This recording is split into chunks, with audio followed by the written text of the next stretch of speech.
देखो, बिहार की राज्य व्यवस्था पर आज हम फोकस रहेंगे। बिहार की जो शासन व्यवस्था है वह भारतीय संघ का एक राज्य है।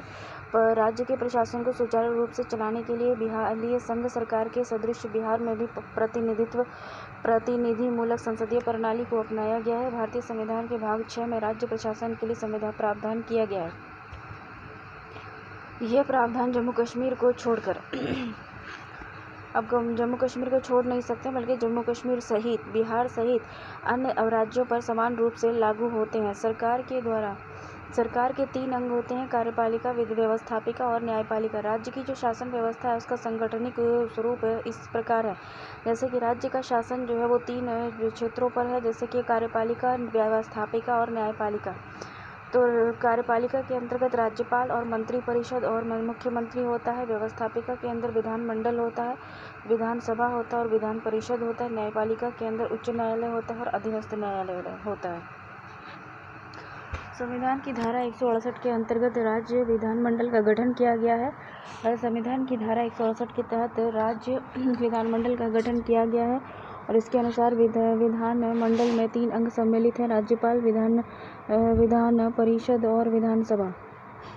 देखो, राज्य की प्रशासनिक व्यवस्था निम्न क्रम में विभाजित होती है, जैसे राज्य हो गया, फिर प्रमंडल हो गया, फिर जिला हो गया, फिर अनुमंडल हो गया, फिर सामुदायिक विकास प्रखंड हो गया, उसके बाद ग्राम पंचायत हो गया।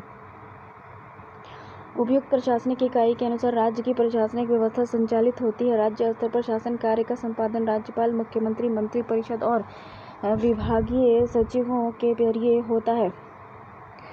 ठीक है ना। प्रमंडल स्तर पर सभी विभागों के लिए हालांकि आयुक्त उत्तरदायी होते हैं, लेकिन आरक्षी, उप महानिदेशक, डीआईजी, शिक्षा विभाग के सर्वोच्च अधिकारी, क्षेत्रीय शिक्षा आरडीडी इत्यादि भी महत्वपूर्ण पदाधिकारी होते हैं। जिला स्तर पर सर्वोच्च प्रशासनिक अधिकारी जिलाधीश या समाहर्ता या डीएम या कलेक्टर होता है, जबकि पुलिस महकमे का सर्वोच्च अधिकारी पुलिस अधीक्षक एसपी होता है। शिक्षा विभाग का सर्वोच्च अधिकारी जिला शिक्षा अधिकारी, डीईओ जिला शिक्षा अधीक्षक इत्यादि होता है। इसी प्रकार अनुमंडल स्तर पर प्रशासन के अनुमंडल पदाधिकारी एसडीओ और एसडीएम। इसी प्रकार अनुमंडल स्तर पर प्रशासन के लिए अनुमंडल अधिकारी एसडीओ और एसडीएम, आरक्षी अधीक्षक, डीएसपी इत्यादि जिम्मेदार होते हैं। एसडीओ और एसडीएम, आरक्षी अधीक्षक, डीएसपी इत्यादि जिम्मेदार होते हैं। प्रखंड स्तर पर अनुमंडल या स्तर पर, प्रखंड स्तर पर जिला स्तर हो गया ये, ठीक है ना। अनुमंडल स्तर पर एसडीओ होता है, एसडीएम होता है और डीएसपी होता है इत्यादि जिम्मेदार होते हैं। प्रखंड स्तर पर प्रखंड विकास पदाधिकारी बीडीओ और सीओ होते हैं। प्रखंड स्तर पर बीडीओ होते हैं और सीओ होते हैं तथा थाने के प्रभारी निरीक्षक, इंस्पेक्टर या दरोगा होते हैं। भारतीय संविधान में एक रूप राज्य व्यवस्था का प्रावधान किया गया है। संविधान में राज्यों की शासन व्यवस्था संबंधी उपबंध भी लगभग संघीय सरकार के समान किए गए हैं। व्यवस्थापिका देखो, संविधान की धारा 168 के अंतर्गत राज्य विधानमंडल का गठन किया गया है। इसके अनुसार राज्य या विधानमंडल के 3 अंग होते हैं: एक राज्यपाल, एक विधान परिषद, एक विधानसभा। इस प्रकार विधानमंडल द्विसदनीय, विधान परिषद और विधानसभा दोनों है। बिहार विधानसभा का गठन संविधान के उपबंधों के अनुसार किया गया है। वर्तमान में बिहार विधानसभा के सदस्यों की कुल संख्या 243 है। अविभाजित बिहार में 14 नवंबर 2000 ईस्वी तक 324 सदस्य थे। पूरे राज्य को 242 निर्वाचन क्षेत्रों में विभाजित किया गया है। प्रत्येक निर्वाचन क्षेत्र से एक सदस्य चुनकर विधानसभा में आते हैं और इस प्रकार बिहार विधानसभा में निर्वाचित सदस्यों की संख्या 242 है। साथ ही विधानसभा में सभी को प्रतिनिधित्व देने की दृष्टि से एंग्लो इंडियन समुदाय के प्रतिनिधि को राज्यपाल द्वारा विधानसभा का सदस्य मनोनीत किया जाता है। मनोनीत सदस्यों को मिलाकर राज्य विधानसभा में सदस्यों की कुल संख्या 243 होती है। विधानसभा का गठन 5 वर्ष के लिए किया जाता है, किंतु संवैधानिक संकट उत्पन्न होने की स्थिति में इसे 5 वर्ष से पूर्व भी विघटित कर दिया जाता है। विधानसभा राज्य की जनता का प्रतिनिधि सभा है। यह राज्य विधानमंडल का निम्न सदन है। विधानसभा को राज्य के लिए कानून बनाने, बजट पारित करने, कार्यपालिका पर अंकुश लगाने संबंधी व्यापक शक्ति संविधान द्वारा प्रदान की गई है। राज्य मंत्रिपरिषद विधानसभा के प्रति ही उत्तरदायी होता है। विधानसभा में बहुमत प्राप्त राजनीतिक पार्टी द्वारा ही राज्य में सरकार का गठन किया जाता है। राज्य मंत्रिपरिषद तभी तक अस्तित्व में रह सकती है जब तक कि विधानसभा में उसे बहुमत प्राप्त होता है। बिहार विधानसभा में एक अध्यक्ष, स्पीकर और एक उपाध्यक्ष, डिप्टी स्पीकर होता है। इनका चुनाव सदन के सदस्यों में से सदन द्वारा किया जाता है। बिहार विधान परिषद संविधान की धारा 168 और 171 के अंतर्गत भी गठित बिहार विधान परिषद में 75 सदस्य हैं। ये राज्य विधानमंडल का उच्च सदन है।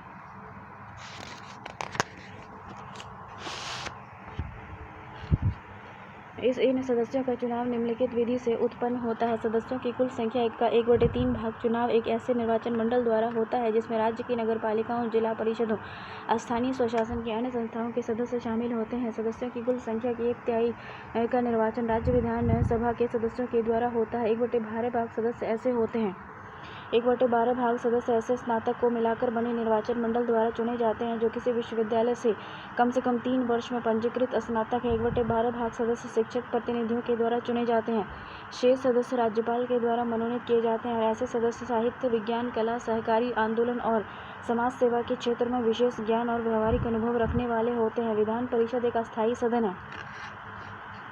विधान परिषद एक अस्थायी सदन है और इसका विघटन नहीं होता, किंतु इसके 1/3 सदस्य प्रत्येक दूसरे वर्ष अवकाश ग्रहण कर लेते हैं। बिहार विधान परिषद में एक सभापति और एक उपसभापति का पद है। उसके बाद कहता है कार्यपालिका। राज्य की कार्यपालिका केंद्र की कार्यपालिका की तरह ही काम करती है तथा इसका प्रधान राज्यपाल होता है।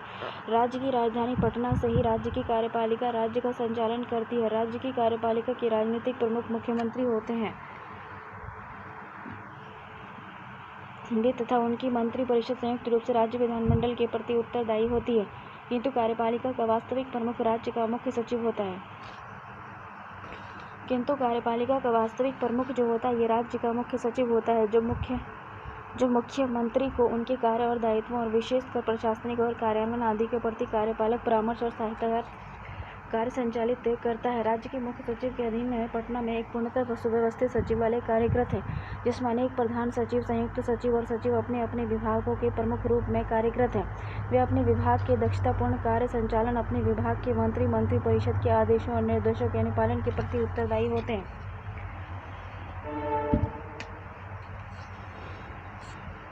इसके सहायता विशेष सचिव और उप सचिव और उच्च अधिकारी और कर्मचारी होते हैं। सचिवालय। राज्य के सचिवालय के प्राय सभी विभागों में अनेक प्रधान सचिवों के नियंत्रणालय, विभागाध्यक्ष अथवा कार्यालय अध्यक्ष होते हैं। शासन की कार्यपालिका शक्ति के रूप में कार्य करते हुए समस्त आदेश और समस्त मुख्यतः हिंदी भाषा देवनागरी लिपि में संपन्न होती है और शासन आदेश पर सचिव अथवा उसके अधिकार प्राप्त अनुसचिव पद तक के अधिकारी हस्ताक्षर करते हैं। सचिवालय के प्रधान सचिव, विशेष सचिव, संयुक्त सचिव, उप सचिव आदि पदों पर सामान्यतः भारतीय तथा बिहार प्रशासनिक सेवाओं के अधिकारी नियुक्त किए जाते हैं। राज्यपाल हो गया। राज्य का समस्त शासन कार्य राज्यपाल के नाम से चलता है। राज्यपाल की नियुक्ति राष्ट्रपति करता है, जो प्राय 5 साल के लिए नियुक्त किए जाते हैं, किंतु राष्ट्रपति उन्हें बीच में भी हटा सकता है।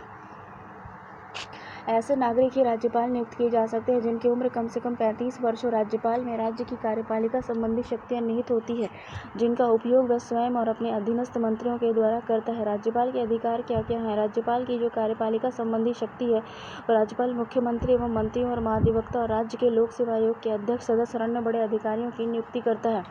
व्यवस्थापिका। राज्यपाल विधानमंडल की बैठकों को बुलाता है, स्थगित कर सकता है तथा विधानसभा को विघटित कर सकता है।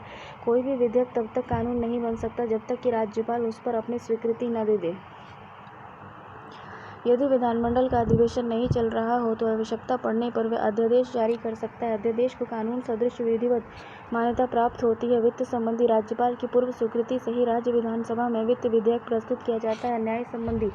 जैसे देखो, उच्च न्यायालय में न्यायाधीशों की नियुक्ति के मामले में राष्ट्रपति राज्यपाल से सलाह लेता है। राज्यपाल अपराधियों की सजा को कम कर सकता है, क्षमा कर सकता है। आपातकाल संबंधी।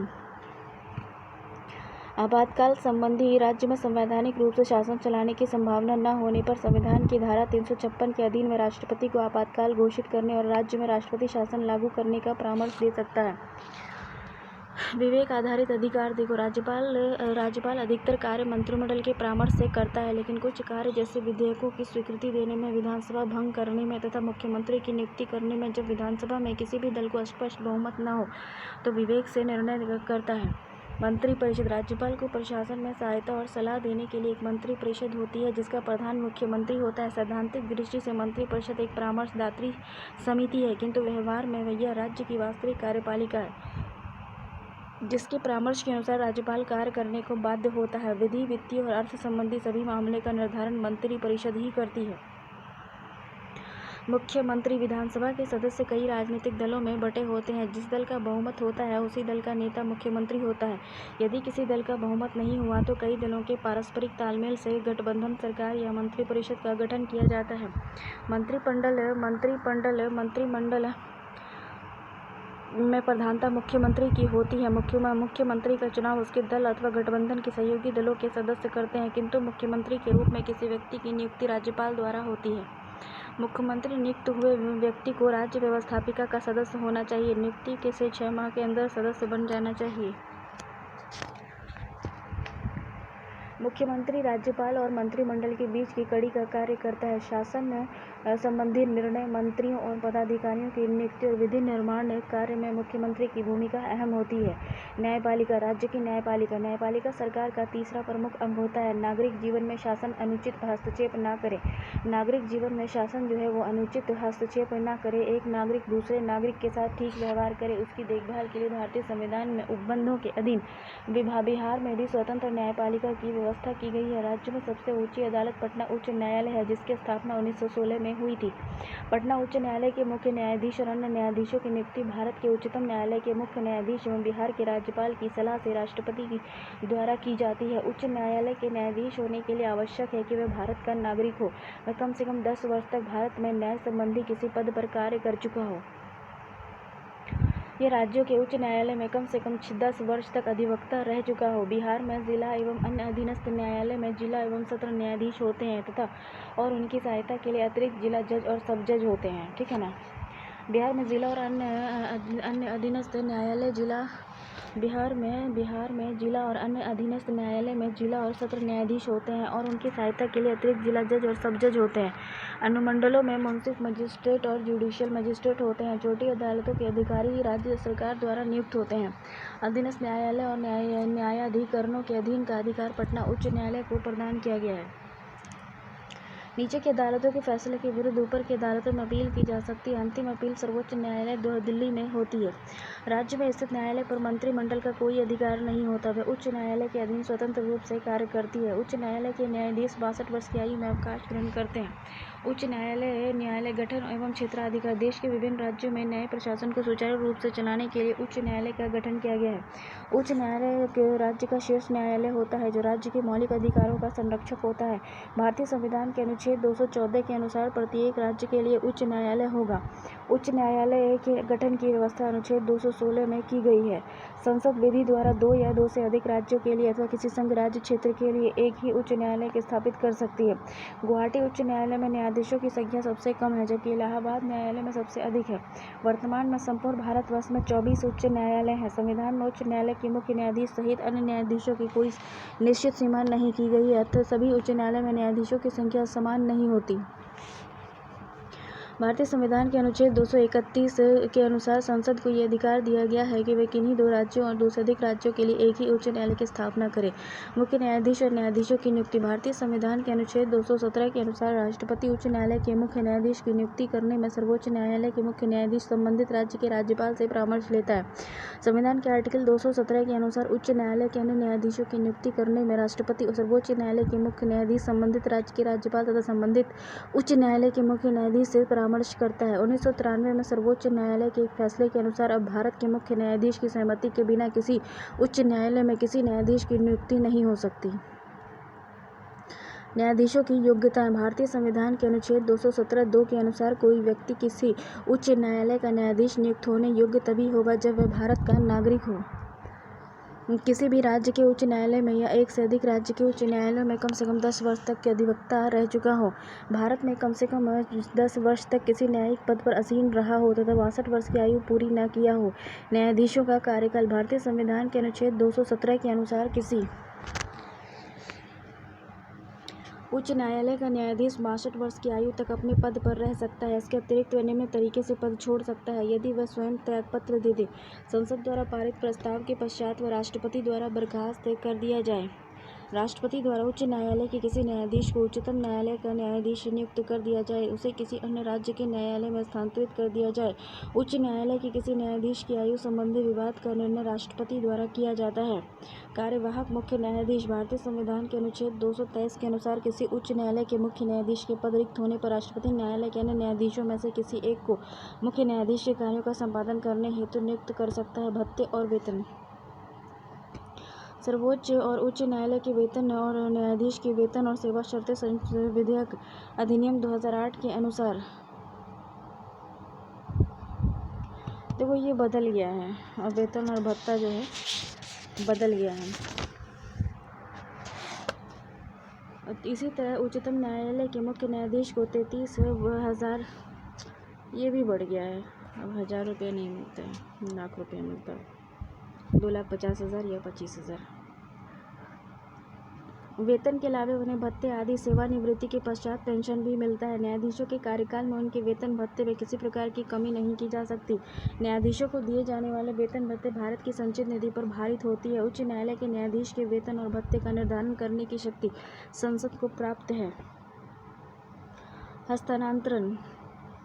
भारतीय संविधान के अनुच्छेद 222 के अनुसार उच्च न्यायालय के न्यायाधीश को एक दूसरे न्यायालय में हस्तांतरित किया जा सकता है, किसी दूसरे उच्च न्यायालय में हस्तांतरित किया जा सकता है। ये कार्य भारत का राष्ट्रपति भारत के मुख्य न्यायाधीश से परामर्श करके करता है। उच्च न्यायालय के न्यायाधीशों को उस राज्य के राज्यपाल या उनके द्वारा नियुक्त किसी व्यक्ति द्वारा शपथ ग्रहण करवाया जाता है। उच्च न्यायालय के अधिकार एवं शक्तियाँ क्या है? देखो, भारतीय संविधान के अनुच्छेद 225 के अनुसार उच्च न्यायालय को निम्नलिखित अधिकार और शक्तियाँ प्राप्त है। जैसे भारतीय संविधान के अनुच्छेद 225 के अनुसार उच्च न्यायालय को निम्नलिखित शक्तियाँ प्राप्त है। जैसे प्रारंभिक अधिकार है। भारतीय संविधान के अनुच्छेद 226 के अनुसार मौलिक अधिकार से संबंधित कोई भी मामला सीधे उच्च न्यायालय में लाया जा सकता है। उच्च न्यायालय को मौलिक अधिकारों के उल्लंघन सहित अन्य मामलों में भी रिट जारी करने का अधिकार है। अपीलीय अधिकार क्या है? उच्च न्यायालय को अपने अधीनस्थ न्यायालय और न्यायाधिकरण के निर्णय आदि के विरुद्ध अपील सुनने का अधिकार है। न्यायिक पुनर्वलोकन का अधिकार। उच्च न्यायालय को भी संसद और विधानमंडल द्वारा बनाए गए किसी कानून जो संविधान के विरुद्ध हो उसको असंवैधानिक घोषित करने का अधिकार है। अंतरण संबंधी अधिकार।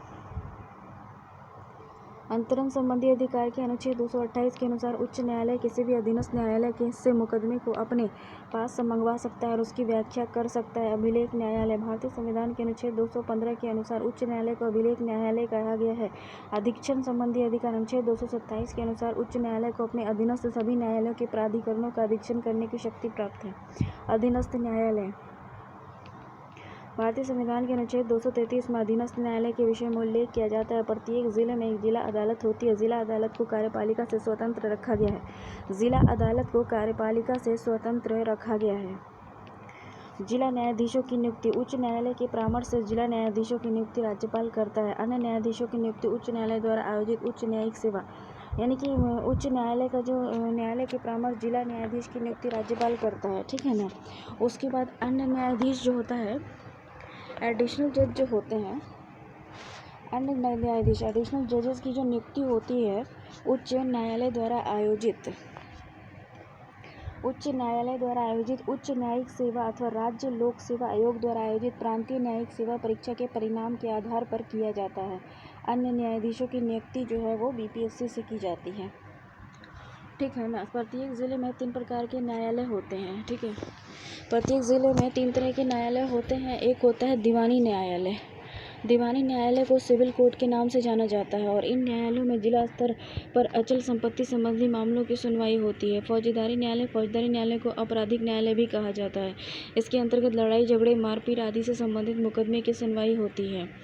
भू राजस्व न्यायालय। इस न्यायालय के अंतर्गत भू राजस्व और लगान संबंधी मामले की सुनवाई होती है। दीवानी मामला न्यायालय, फौजदारी न्यायालय, भू राजस्व न्यायालय।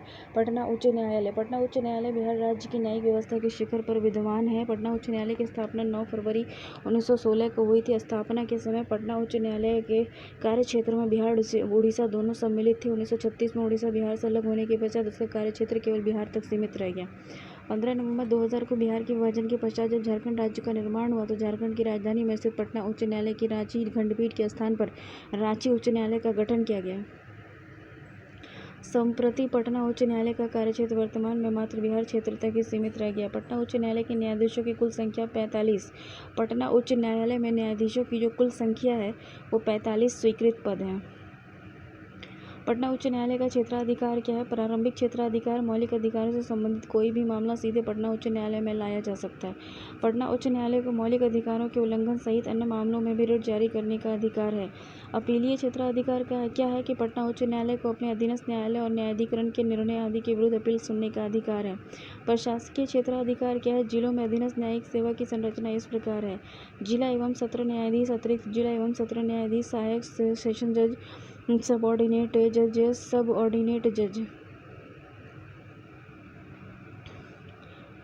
अतिरिक्त जिला और सत्र न्यायाधीश, जिला एवं सत्र न्यायाधीश, अतिरिक्त जिला एवं सत्र न्यायाधीश, सहायक सेशन जज, सबऑर्डिनेट जज और न्यायिक मजिस्ट्रेट और मुंसिफ। न्यायिक सेवाओं में भी 50% आरक्षण। राज्य सरकार बनाम दयानंद सिंह मामले में सुनवाई के बाद सुप्रीम कोर्ट के द्वारा 29 सितंबर 2016 को पारित आदेश के आधार पर पटना हाईकोर्ट और बिहार लोक सेवा आयोग के परामर्श के बाद बिहार सरकार ने बिहार उच्च न्यायिक सेवा संशोधन नियमावली 2016 में निहित आरक्षण 50% और अन्य प्रावधानों को लागू करने का फैसला 27 दिसंबर 2016 को किया। राज्य कैबिनेट के इस निर्णय के अनुसार आरक्षण का ये प्रावधान बिहार उच्च न्यायिक सेवा एडीजे आरक्षण का ये प्रावधान बिहार उच्च न्यायिक सेवा एडीजे और बिहार असैनिक सेवा न्याय जुडिशियल मजिस्ट्रेट में लागू होगा। महिलाओं को 50% आरक्षण का प्रावधान किया गया है।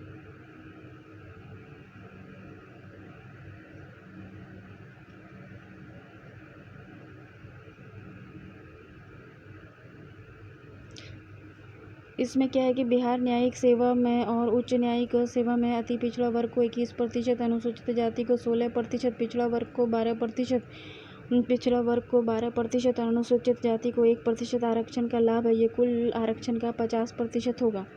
पिछड़े वर्ग को 12%, अनुसूचित जाति को 16% और अति पिछड़ा को 21% होगा। इस आरक्षण में महिलाओं की क्षैतिज रूप से 35, इसमें महिलाओं को 35% का आरक्षण दिया गया है और शारीरिक रूप से अक्षम को 1% आरक्षण मिलेगा। यानी किसी भी श्रेणी की आरक्षित कुल सीटों में उस श्रेणी की महिलाओं को 35% और शारीरिक रूप से अक्षम को 1% आरक्षण मिलेगा। अनारक्षित महिलाओं को सामान्य श्रेणी की छोटी में भी 35% महिलाओं को आरक्षण मिलेगा। 1% शारीरिक रूप से अक्षम को आरक्षण मिलेगा। इसमें संबंधित सूचना 30 सितंबर 2016 को जारी की गई थी। अब इसमें देखो क्या है। पटना उच्च न्यायालय को प्रशासकीय क्षेत्राधिकार के अंतर्गत राज्य के सभी अधीनस्थ न्यायालयों पर निरीक्षण और नियंत्रण की शक्ति प्राप्त है। पटना उच्च न्यायालय के मुख्य न्यायाधीश की सहायता हेतु रजिस्ट्रार, संयुक्त रजिस्ट्रार। पटना उच्च न्यायालय के मुख्य न्यायाधीश की सहायता हेतु रजिस्ट्रार, पटना मुख्य न्यायाधीश की सहायता हेतु रजिस्ट्रार, संयुक्त रजिस्ट्रार, उप रजिस्ट्रार और सहायक रजिस्ट्रार होते हैं। महाधिवक्ता हो गया। भारतीय संविधान के अनुच्छेद 165 के अनुसार राज्यपाल ऐसे किसी भी व्यक्ति जो उच्च न्यायालय का न्यायाधीश होने की योग्यता रखता है को राज्य का महाधिवक्ता नियुक्त करता है। महाधिवक्ता बिहार राज्य का उच्चतम विधि अधिकारी होता है। महाधिवक्ता राज्यपाल के प्रयत्न पद पर आसीन रह सकता है। महाधिवक्ता को वही पारिश्रमिक मिलता है जो राज्यपाल द्वारा निर्धारित हो।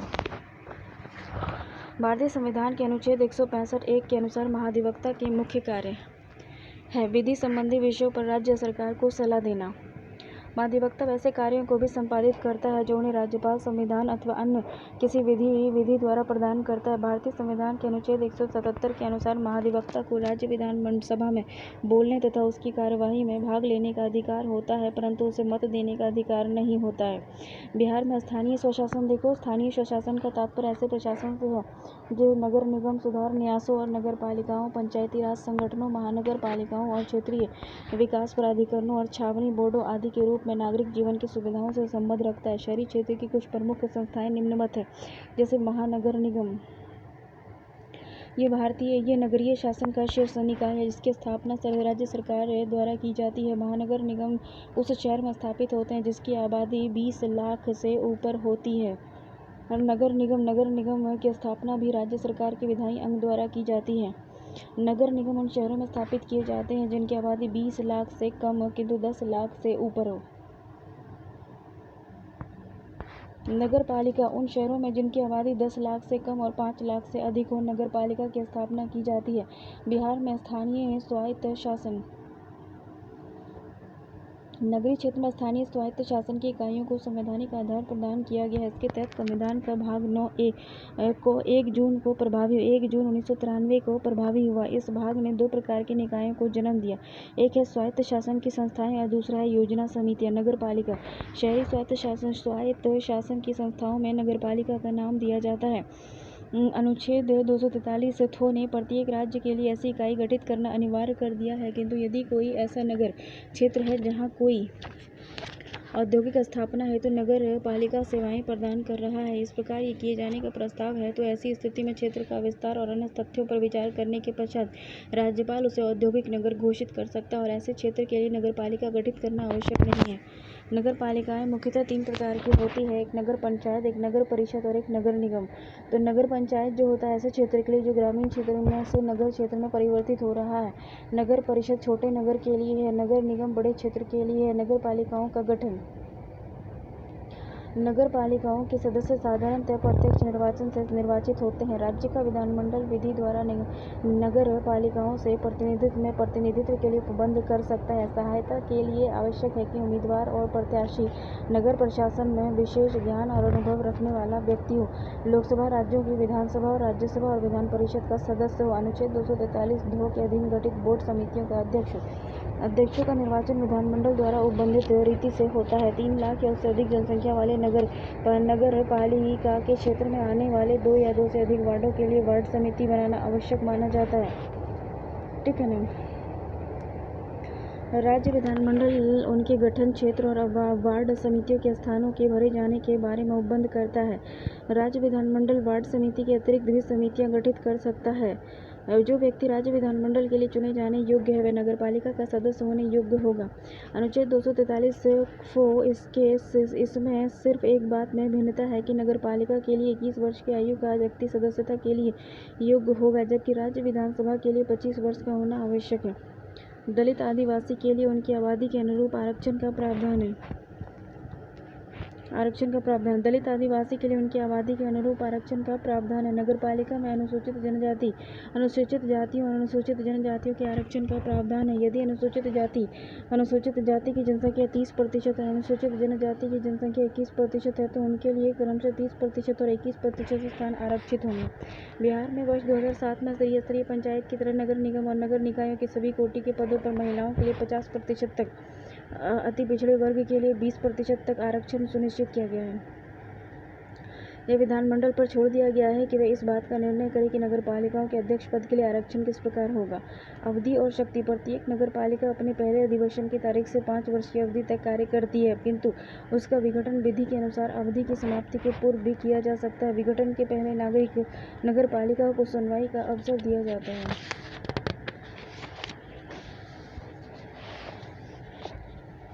निर्वाचन अवधि 5 वर्ष की संपत्ति के पूर्व नगर पालिका का गठन हो जाना चाहिए।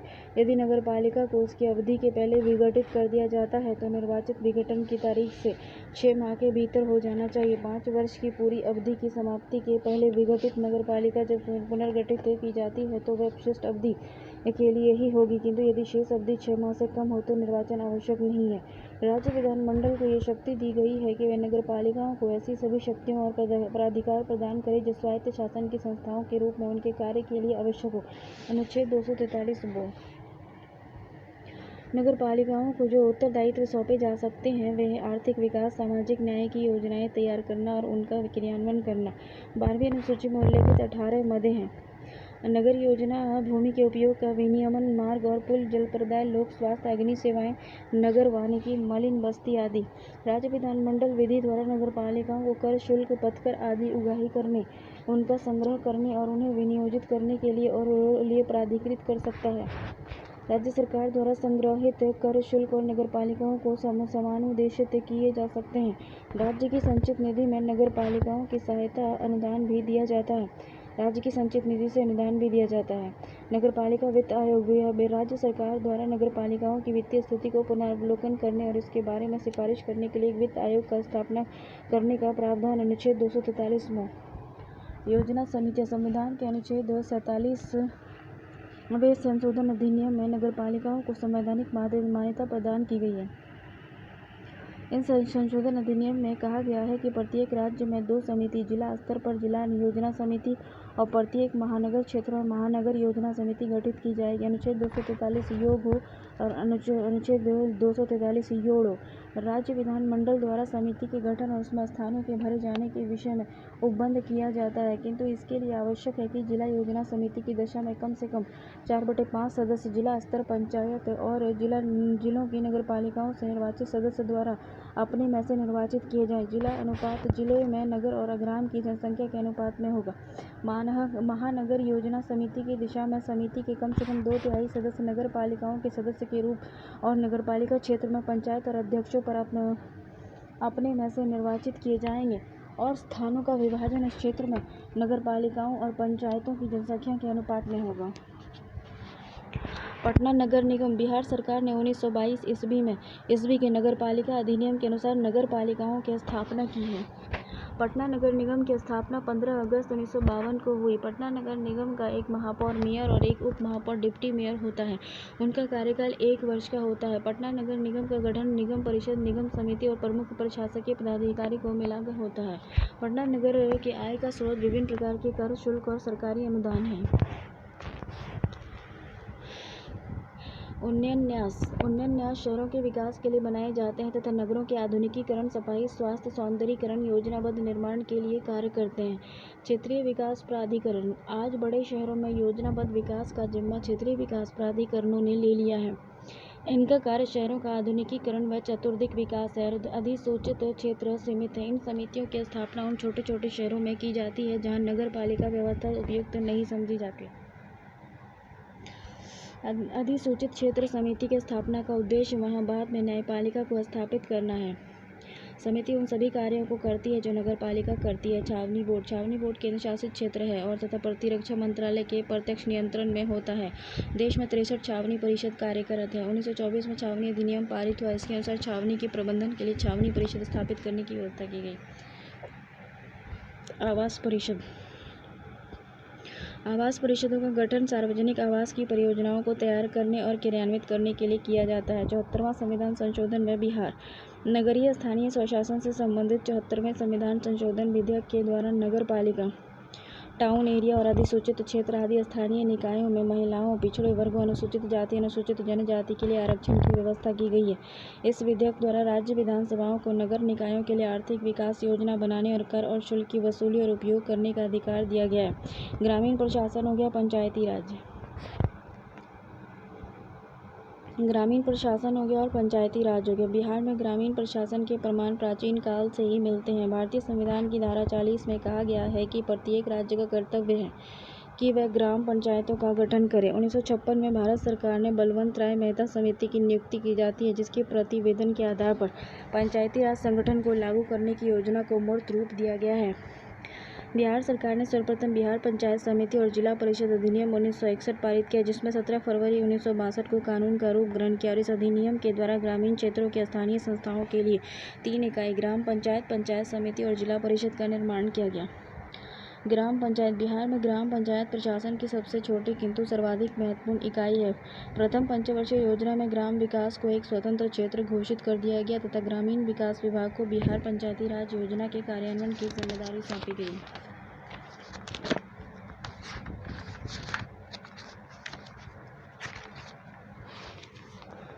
बिहार पंचायती राज अधिनियम 1993 भारतीय संसद के द्वारा 73वां संविधान संशोधन विधेयक 1992 में पारित हो जाने के आलोक में बिहार सरकार ने भी उसी के अनुरूप अपने राज्य में प्रशासन के विकेंद्रीकरण के उद्देश्य से बिहार राज्य पंचायती राज अधिनियम 1993 लागू किया।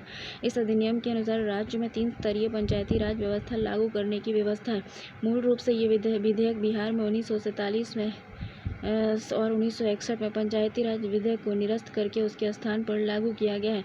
बिहार में ग्राम पंचायत के अंग क्या है? बिहार राज्य में ग्राम पंचायत के 6 अंग हैं। ग्राम सभा, कार्यकारिणी समिति, मुखिया, ग्राम सेवक, ग्राम रक्षा दल और ग्राम कचहरी।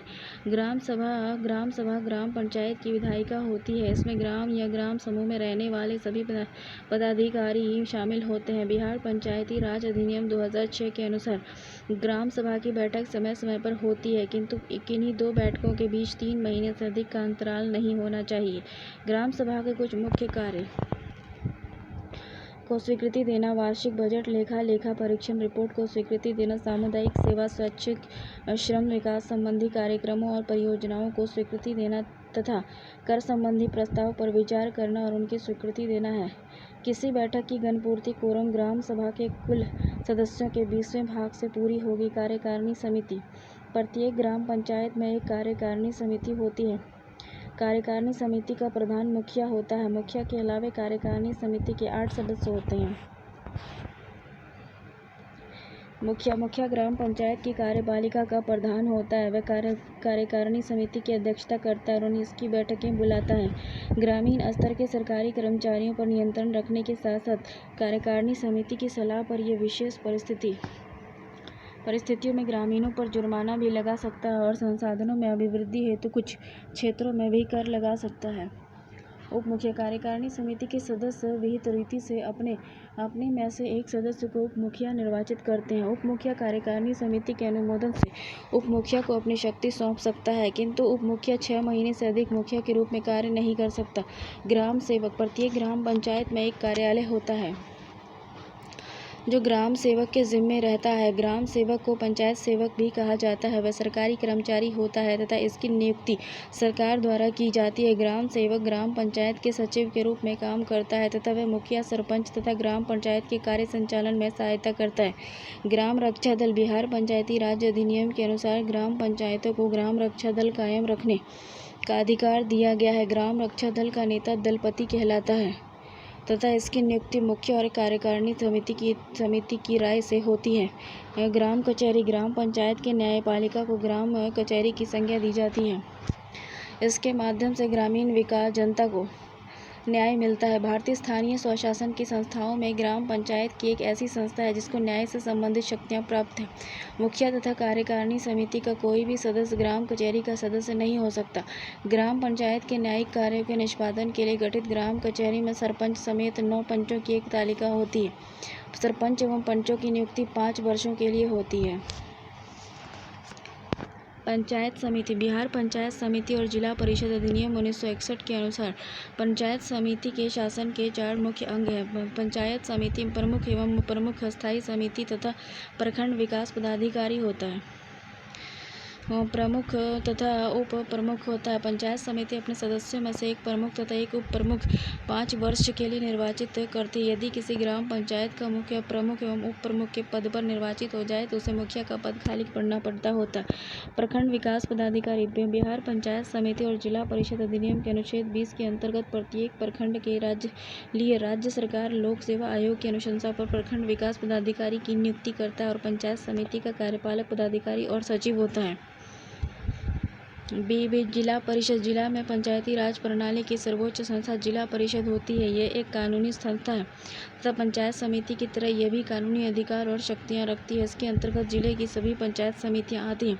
जिला परिषद के 4 प्रमुख अंग होते हैं। जिला परिषद अध्यक्ष, उपाध्यक्ष, स्थायी समिति, जिला विकास पदाधिकारी, आयुक्त। जिला परिषद के प्रमुख कार्यों में जिले के विकास संबंधी गतिविधियों में सरकार को परामर्श देना, पंचायत समिति के बजट का परीक्षण करना और उनको स्वीकृति देना, प्रखंड और जिला द्वारा तैयार विकास योजनाओं का समन्वय और परीक्षण करना आदि प्रमुख है। बिहार का प्रांतीय शासन। प्रशासनिक दृष्टि से बिहार को 9 प्रमंडलों, 38 जिलों और 101 अनुमंडलों और 534 प्रखंडों में विभाजित किया गया है। राज्य सचिवालय। बिहार का राज्य सचिवालय पटना में अवस्थित है, जो राज्य का प्रशासनिक केंद्र है। प्रत्येक विभाग का राजनीतिक प्रधान एक मंत्री होता है। प्रत्येक विभाग का एक सचिव होता है जो विभाग का प्रमुख अधिकारी होता है। प्रत्येक विभाग के सचिव को उनके कार्यों में सहायता पहुंचाने हेतु विशेष सचिव, संयुक्त सचिव, अतिरिक्त सचिव और अनेक अधिकारी और कर्मचारी होते हैं। मुख्यमंत्री का भी अपना एक सचिवालय होता है। मुख्यमंत्री सचिवालय का प्रमुख मुख्यमंत्री का प्रधान सचिव होता है। सचिवालय मुख्यमंत्री को उनके कार्यों के संपादन में सहायता प्रदान करती है और ये सभी पद सामान्यतः वरिष्ठ भारतीय और बिहार प्रशासनिक सेवा के अधिकारियों से भरे जाते हैं। राज्य सचिवालय के कार्य क्या हैं?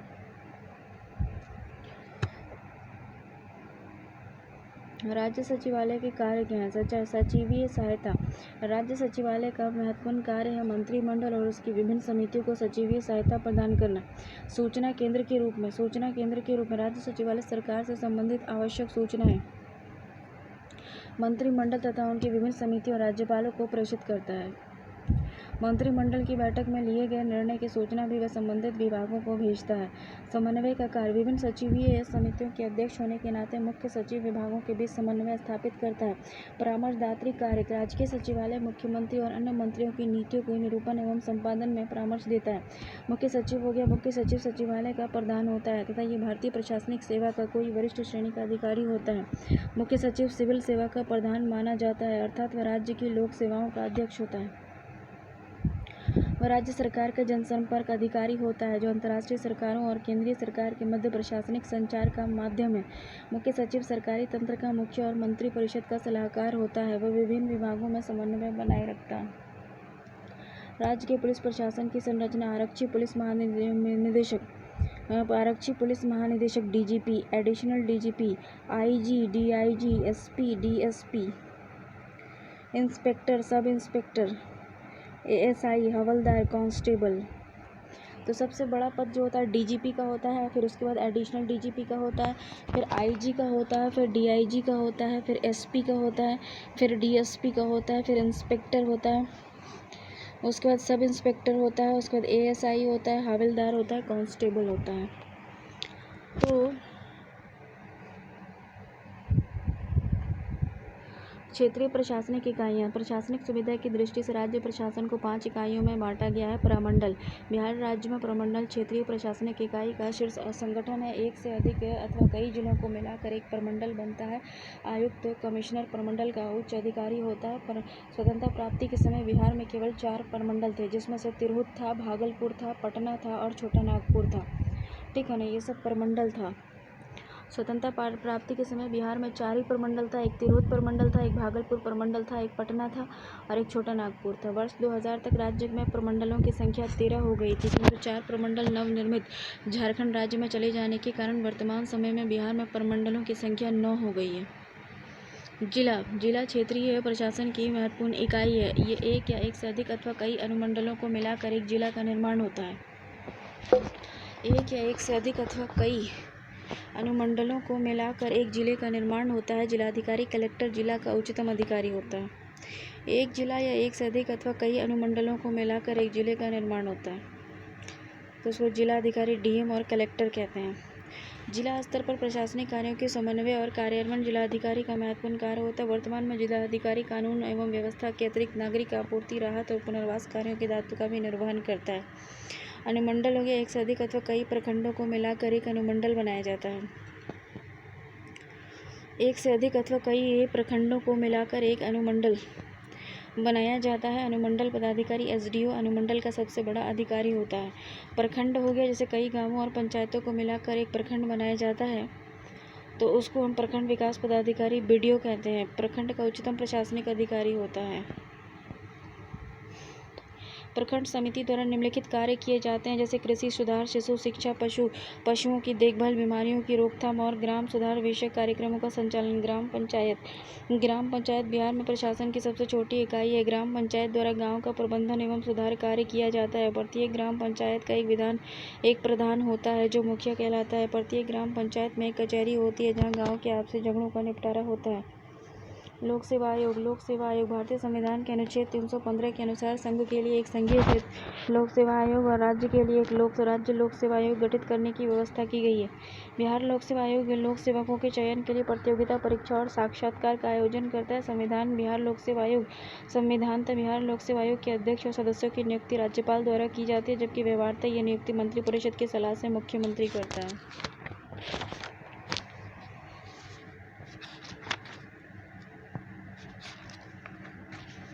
देखो इसमें क्या है, भारतीय संविधान के अनुच्छेद 316 के अनुसार लोक सेवा आयोग कम से कम आधे सदस्य ऐसे होने चाहिए जो भारत सरकार या राज्य सरकार के अधीन कम से कम 10 वर्षों की सेवा कर चुके हों। बिहार लोक सेवा आयोग के अध्यक्ष और सदस्य 6 वर्ष तक 62 वर्ष की आयु पूरी होने तक इसमें जो भी पहले तक अपने पद पर कार्य कर सकते हैं। अध्यक्ष और सदस्य को एक बार अपना कार्यकाल पूरा करने के बाद उसी पद पर पुनः नियुक्त नहीं किया जा सकता है। संविधान के अनुच्छेद 317 के अनुसार राज्य लोक सेवा आयोग के अध्यक्ष और किसी सदस्य को राज्यपाल उसके पद से केवल निलंबित कर सकता है, हटा नहीं सकता है।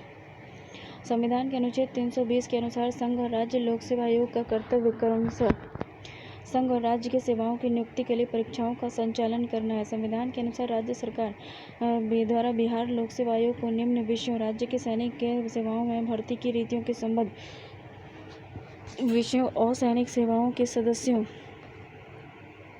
की पदोन्नति, हस्तांतरण, नियुक्ति इत्यादि विषयों, राज्य सरकार के असैनिक सेवाओं के सदस्यों के अनुशासन संबंधी विषयों पर या फिर सरकारी पद पर रहते हुए भी की गई किसी सेवा के लिए सरकारी कर्मचारी द्वारा विधि या कानूनी कार्यों के खर्चों के लिए दावे आदि पर परामर्श लिया जा सकता है। संविधान के अनुच्छेद 323 के मुताबिक राज्य लोक सेवा आयोग प्रति वर्ष अपने कार्यों का वार्षिक प्रतिवेदन राज्यपाल को प्रेषित करता है। जमींदारी और संविधान में संशोधन।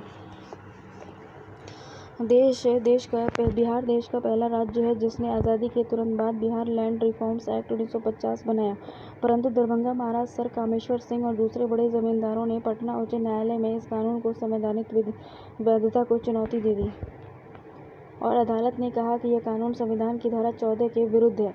उसके बाद केंद्र सरकार ने बिहार के कानून संविधान में संशोधन कर उसे 9वीं सूची में डाल दिया, लेकिन जमींदारी खत्म करने के लिए सरकार को 1 दशक तक कानूनी अड़चनों को झेलना पड़ा।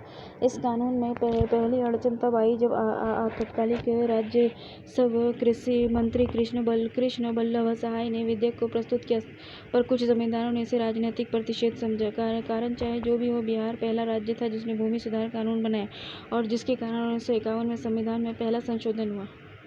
राज्य की संचित निधि पर भारित व्यय निम्नलिखित: राज्यपाल की परिलब्धियां, वेतन भत्ते और संबंधित अन्य व्यय, विधानसभा के अध्यक्ष, उपाध्यक्ष, विधान परिषद के सभापति, उपसभापति के वेतन और भत्ते, राज्य पर ऋण आदि से संबंधित व्यय, उच्च न्यायालय के न्यायाधीश के वेतन और भत्ते, संविधान द्वारा राज्य के विधानमंडल द्वारा अन्य व्यय जो इस प्रकार पारित या घोषित किए जाते हैं। केंद्र राज्य संबंध को देखो। भारतीय संविधान के अनुसार सरकार की शक्तियों के विभाजन 3 सूचियों में किया जाता है: संघ सूची, राज्य सूची और समवर्ती सूची। राज्य सूची के महत्वपूर्ण विषय जिन पर राज्य सरकार का अधिकार निम्नलिखित है, जैसे कृषि, भूमि स्वामित्व, सिंचाई, मत्स्य पालन, सार्वजनिक स्वास्थ्य, पुलिस, कानून व्यवस्था, स्थानीय शासन। अन्य भारतीय संघ का कोई भी राज्य विदेशी राष्ट्र, अंतर्राष्ट्रीय संगठन से सीधे ऋण नहीं ले सकता। 2 या 2 से अधिक राज्यों में बहने वाली नदी और जलाशय के जल के बंटवारे से संबंधित विवादों की मध्यस्थता संसद द्वारा किया जाता है।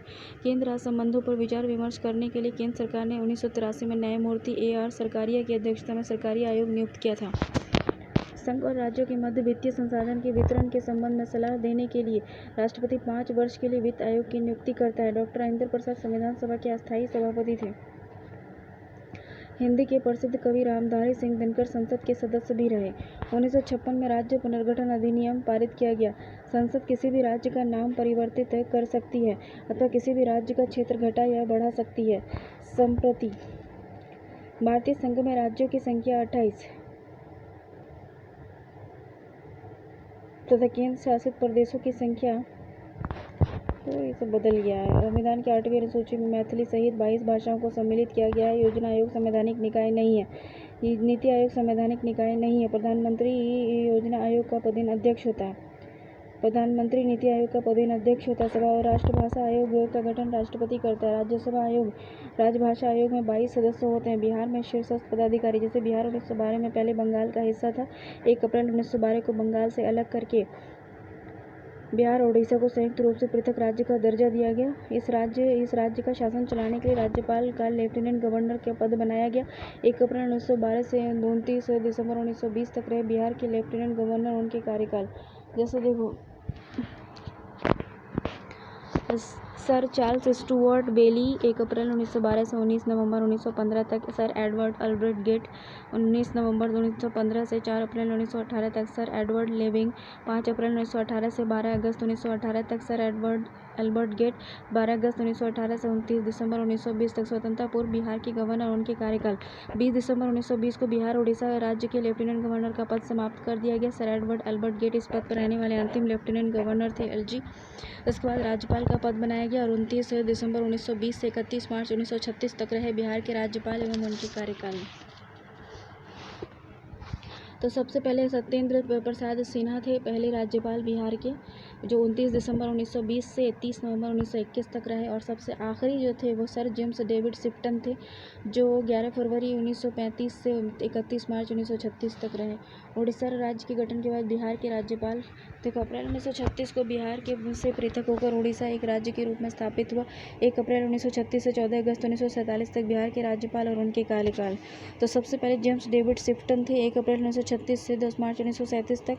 उसके बाद सर ह्यू डोड थे 1946 से 1947 तक। देखो स्वतंत्रता प्राप्ति के बाद बिहार के प्रथम राज्यपाल कौन थे, तो जयराम दौलत राम थे। इनका कार्यकाल जो था 15 अगस्त 1947 से 11 जनवरी 1948 तक। ठीक है ना। उसके बाद अभी जो है कोई और है राज्यपाल। बिहार के मुख्यमंत्री देखो श्री कृष्ण सिंह पहले मुख्यमंत्री थे। इनका जो कार्यकाल था वो 30 मार्च 1946 से 31 जनवरी 1961 तक था। ठीक है ना। बिहार में अब तक राष्ट्रपति शासन 1 2 3 4 5 6 7 8 बार लगा है राष्ट्रपति शासन बिहार में।